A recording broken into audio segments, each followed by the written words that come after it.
आज राम जन्मभूमि के संघर्षों के पन्ने इतिहास में भरे पड़े हैं। जब जब बात आती है राम जन्मभूमि के संघर्षों और बलिदानों की, तो उनमें सिर्फ हिंदू राजाओं, साधुओं और ब्राह्मणों की ही बात आती है जिन्होंने राम जन्मभूमि के लिए मुगलों से संघर्ष किया। लेकिन आज इतिहास के उन संघर्षों और बलिदानों के कुछ पन्नों को या तो फाड़ दिया जाता है या फिर उन्हें कभी सामने ही नहीं आने दिया जाता। शायद ही आज कोई 16वीं शताब्दी के उन बलिदानों को जानता हो जो सिखों के 10वें गुरु गोविंद सिंह जी महाराज और उनकी सेना ने राम जन्मभूमि के लिए युद्ध लड़े।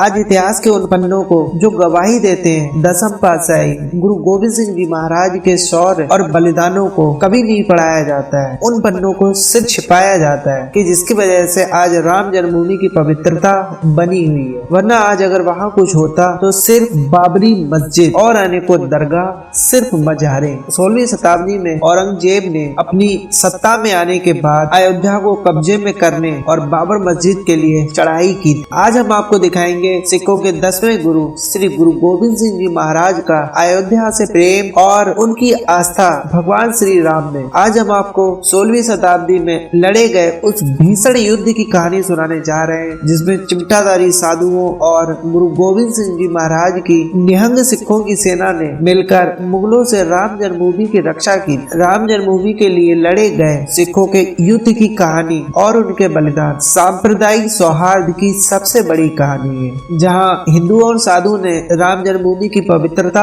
और मुगलों से राम जन्मभूमि को मुक्त कराने के लिए सैकड़ों युद्ध लड़े हैं, लेकिन अधिकतर युद्धों में वो असफल रहे। सिर्फ 16वीं शताब्दी के एक युद्ध को छोड़कर जो गुरु गोविंद सिंह जी महाराज और उनकी निहंग सेना ने स्वयं लड़ा। 16वीं शताब्दी में औरंगजेब के सत्ता में आने के बाद उसने हिंदुओं पर अपने अत्याचार शुरू कर दिए और पवित्र भूमि को पूरी तरह से पुनः प्राप्त करने के लिए लगातार संघर्ष किया। उसने अपने सेनापति जाबाज खान को अयोध्या के अभियान पर भेजा कि अयोध्या हमें हमारे कब्जे में चाहिए। यह आदेश सुन सेनापति जाबाज खान अयोध्या के अभियान पर चल दिया। हिंदुओं को पहले से ही एक संकेत मिल गया और उन्होंने बाबा वैष्णव दास की सेना चिमटाधारियों ने उनके साथ मिलकर उर्वशी कुंड में 7 दिन के युद्ध में जाबाज खान को हरा दिया। लेकिन हार से नाराज औरंगजेब ने जाबाज खान को पद से हटा दिया और एक अधिक अत्याचारी, दुराचारी, पापी प्रकृति का मुस्लिम जनरल सैयद हसन अली को तैनात किया, जो अपनी 50,000 की सेना के साथ अयोध्या पर हमला करने को चल दिया। मुगलों की सेना के हमले की खबर जैसे चिमटाधारी साधु बाबा वैष्णव दास को लगी, वे वहां अनेकों राजाओं के पास गए, उनसे राम जन्मभूमि के लिए मदद की गुहार लगाई। पर उस समय औरंगजेब से लड़ना आसान सरल नहीं था। फिर हार थक कर वह एक पेड़ के नीचे जा बैठे। बाबा वैष्णव दास पेड़ के नीचे जाकर अपने भगवान को याद कर ही रहे थे कि उन्हें गुरु तेग बहादुर जी महाराज उनके बलिदान की याद आई कि कैसे उन्होंने कश्मीरी पंडितों के सिर्फ एक गुहार से औरंगजेब से सभी को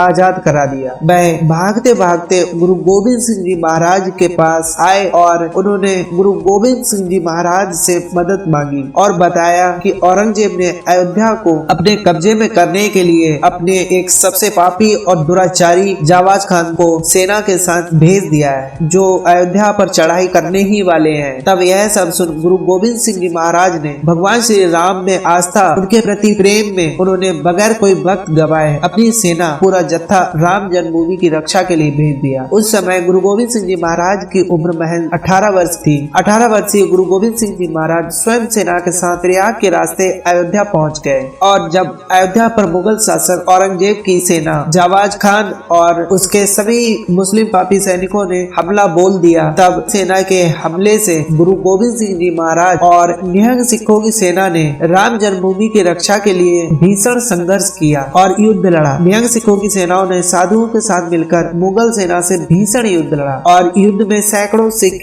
शहीद हो गए। युद्ध लड़ते लड़ते अपने शौर्य और पराक्रम से मुगलों को हरा दिया। गुरु गोविंद सिंह जी महाराज और उनकी निहंग सिखों की सेना ने जनरल सैयद हसन अली का सर धड़ से कलम कर दिया।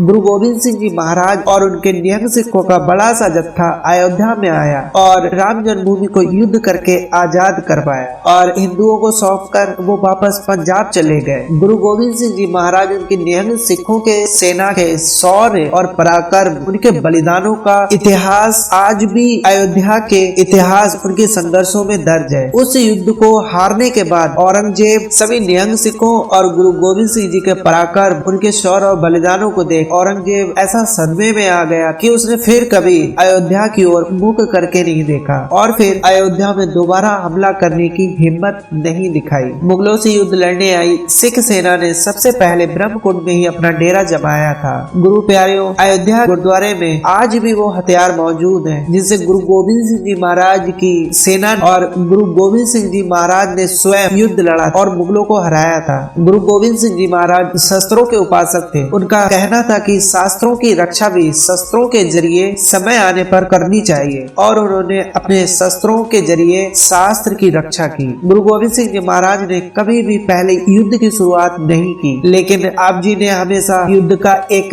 ऐसा भीषण जवाब दिया कि विरोधी हमेशा कांप जाया करते थे। गुरु प्यारियों, इतिहास की कुछ पंक्तियां जो ध्यान देने वाली अहम है कि सिखों की सेना ने पराक्रम दिखाकर राम जन्मभूमि की रक्षा की। सिखों के 10वें गुरु गुरु गोविंद सिंह जी महाराज की श्रद्धा श्री राम जी महाराज, उनका अयोध्या नगरी में आगमन और वहाँ प्रवचन और अपने लिखे गुरु ग्रंथ साहिब जी में राम राम नाम अनेकों बार इसका प्रतीक है। श्री गुरु ग्रंथ साहिब में श्री राम का नाम 2500 बार से अधिक क्यों आता है? इसका स्पष्टीकरण केवल इसी से मिलता है कि गुरु गोविंद सिंह जी महाराज का श्री रामचंद्र जी में आस्था और प्रेम था। श्री राम और श्री राम जन्मभूमि में गुरु गोविंद सिंह जी महाराज की आस्था विश्वसनीय थी। गुरुद्वारा ब्रह्मकुंड के मुख्य ग्रंथी गुरजीत सिंह खालसा ने बताया, गुरु गोविंद सिंह जी राम जन्मभूमि पर पहली बार अपनी सिर्फ 6 साल की उम्र में भी आए थे। 6 साल की अवस्था सन 1672 में यहाँ उन्होंने बंदरों को चने खिलाए थे। राजेंद्र सिंह जैसे सिख विद्वानों ने अपनी पुस्तक सिख इतिहास में हिंदुओं और सिखों के बीच विभाजन पैदा करने वाले अंग्रेजी विद्वान मैकॉलिफ के प्रयासों को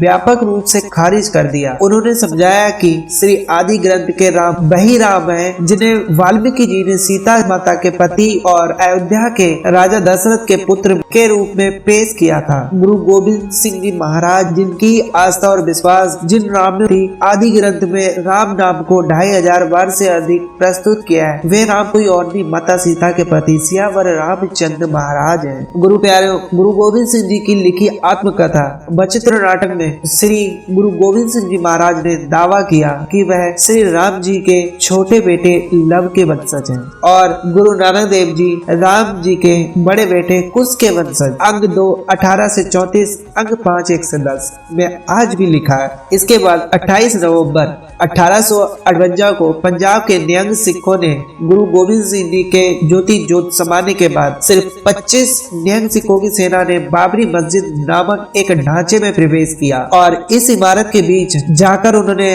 हवन किया और श्री राम जी की पूजा की और परिसर के भीतर श्री भगवान का एक प्रतीक बनाया। वे केवल 25 सिख हैं जिन्होंने अपने शौर्य से मस्जिद में धार्मिक झंडे लहराए और मस्जिद की दीवारों पर चारकोल से राम नाम लिख दिया। कितना शौर्यपूर्ण है ये काम। मस्जिदों पे लिखा जय श्री राम। जी हाँ, फिर उन निहंग सिखों की सेना ने मेहराब और मिंबर के पास एक चबूतरा बनवाया और चबूतरा बनाकर वहाँ भगवान जी की तस्वीर बनाई। इस पूरी घटना का प्रमाण यहाँ से मिलता है कि बाबरी मस्जिद के नाराज खतीब और मोहम्मद असगर उस घटना के 2 दिन बाद शिकायत करने के लिए ब्रिटिश सरकार के पास पहुँचे और डरते डरते गुरु पिता की फौज से यह सुनिश्चित करने के बाद कि अब गुरु पिता की फौज यहाँ नहीं है, वह शिकायत करने पहुँच गए। इस बात का पूर्णता प्रमाण आज भी अवध के थानेदार शीतल दुबे की रिपोर्ट में दर्ज है। गुरु प्यारियों, हिंदुओं और भगवान श्री राम में सिर्फ गुरु गोविंद सिंह जी महाराज की आस्था, उनका विश्वास, उनका प्रेम नहीं था, बल्कि सिखों के प्रथम गुरु गुरु नानक देव जी महाराज की भी भगवान श्री राम में बहुत आश्चर्यजनक उनका प्रेम, उनकी आस्था, उनका विश्वास था। गुरु साहिबों, अगर आपको मेरी यह वीडियो पसंद आई तो प्लीज लाइक और सब्सक्राइब जरूर करें। Thank you so much to watching and listening this guru katha. Wahe Guru जी दा खालसा, वाहे गुरु जी दी फतेह।